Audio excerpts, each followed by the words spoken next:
Last night was by far the Delhi Capital's biggest challenge yet because it was against an in-form RCB. But luckily for them, the match was played at the Chinnaswamy. Why is it that RCB just cannot seem to get a W at their home ground? Join me as I review the match between RCB and DC. Now, a question I get asked quite regularly is, where are you from? So today, for this video, perhaps more in the future, I've left you with a tiny clue as to where I'm from. So let me know if you can somehow manage to guess where this woman, this queen, is from. Now onto the match. Look, yesterday's match, you know how a roller coaster, you get in at the bottom and it starts really slow, and then you've got this fear inside of you waiting to go for the drop. Not this match. This match started at the top. Imagine entering a roller coaster at the very top and immediately it just goes. That's how this match was. I mean, in the beginning it was something kind of like this.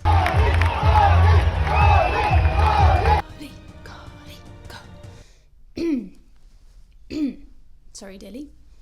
And then, it took quite a turn. Then it was kind of something like this. Ah, the sweet sound of silence. But so what went wrong for RCB?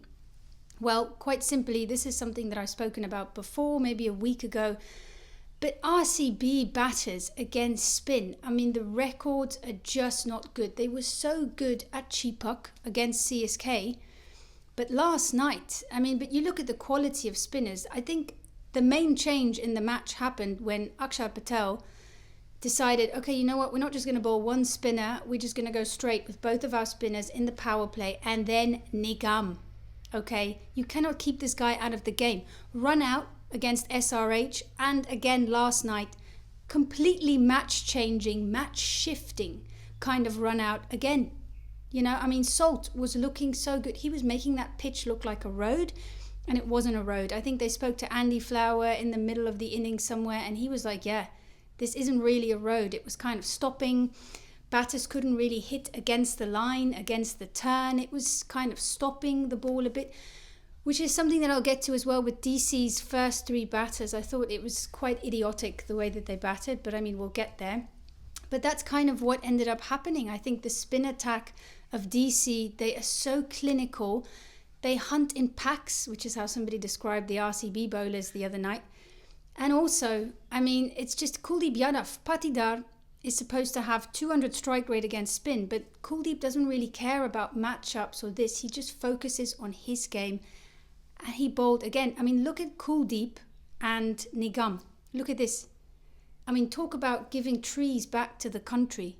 To the max, 23 dot balls between the two of them. Almost 50%, okay, of their accumulated overs are dot balls. That's unreal. That is unreal. That's almost 4 overs of dot balls in the match just from those two bowlers.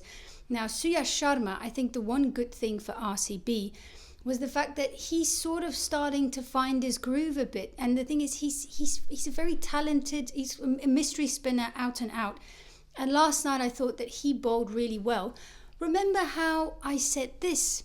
The thing with Hazelwood is that he could probably have a bad over, but he's not the type of guy that's going to have an off day.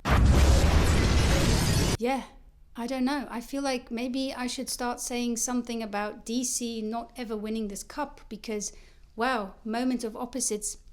Terrible day for Josh Hazelwood. He was just completely smacked out of the park.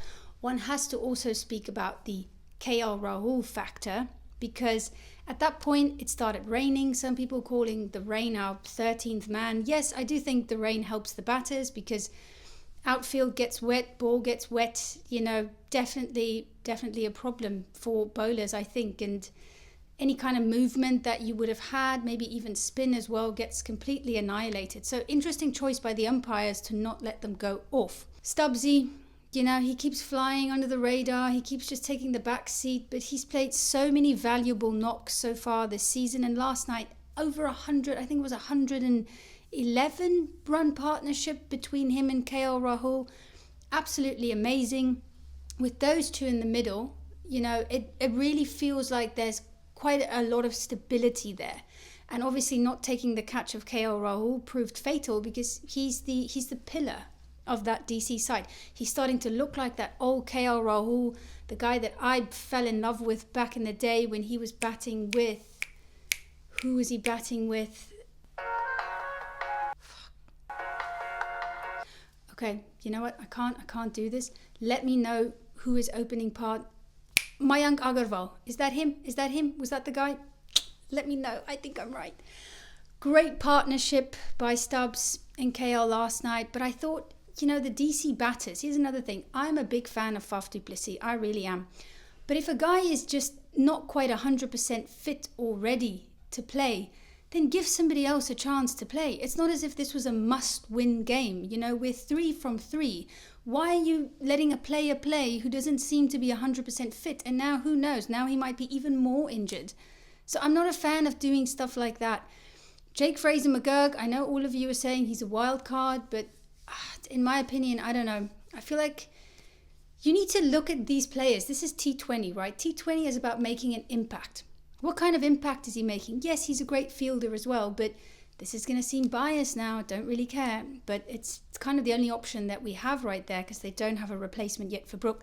But, Donovan Ferreira, look at these stats here.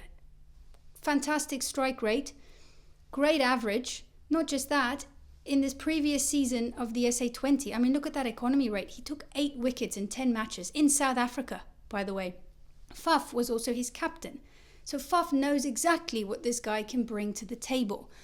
Why not start off with Abhishek Purell, Faf du Plessis, number 3? I still think that KL Rahul. I think that Stubbs should come in before Akshar, I'm going to be honest. But I do understand Akshar is a lefty. Then Stubbs at 5. I don't like Stubbs at 6. I'm going to tell you right now. But then what that can then do is everybody can move up one spot in the order, and we can have an extra finisher at the back in Donovan Ferreira. RCB's 5th bowler last night. It was very confusing to me. I thought that, when Stubbs came to the crease, maybe that was a good time to bring on Krunal Pandya. But then they just kind of waited a bit too long. I know it's a low score and it's difficult to manage. But then also choosing to bowl Livingston. at that point, both batters were set. They were both waiting for a bowler. It was like they were both in the middle, probably saying, who's the bowler that we would love to face? Who's the guy that we would want to take down for 20 runs? Boom. Manifest. Here comes Livingston. And nothing against him. I just think you need to bring him in much earlier in the game. He's also somebody who can bowl on the power play. Is it maybe time to give a guy like Jacob Bethel an opportunity? That's another thing. But KL hit this person as well, world-class bowler for this amount of runs. Who is that bowler? Let me know, and let me know what your thoughts are of the match today.